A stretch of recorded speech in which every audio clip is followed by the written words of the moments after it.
চিত্রকে একটু ভালোভাবে খেয়াল করেন তাহলে দেখতে পাবেন বিশ্বে এমন কিছু জায়গা রয়েছে যেখানে একটিও প্লেন দেখা যায় না। মনে হয় যেন তারা ইচ্ছা করে এই সমস্ত জায়গাকে এড়িয়ে চলে। তবে বাস্তবে এটাই সত্যি। কিন্তু কেন এমনটা হয়?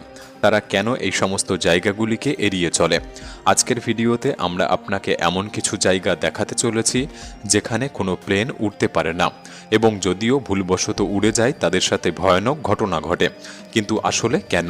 ভিডিওটি সম্পূর্ণ দেখার অনুরোধ রইল। আর নতুন বন্ধুরা অবশ্যই পাশে থাকা সাবস্ক্রাইব লেখাটি প্রেস করে বেল আইকনের অল অপশান সিলেক্ট করুন। তিব্বত মালভূমি।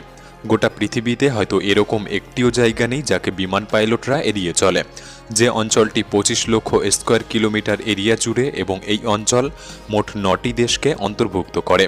ভৌগোলিক দিক থেকে যদি দেখা হয়, এই অঞ্চলটি বিমান রুটের জন্য একটি গুরুত্বপূর্ণ অঞ্চল, কারণ এই অঞ্চল চীন দেশকে ইউরোপ এবং মধ্য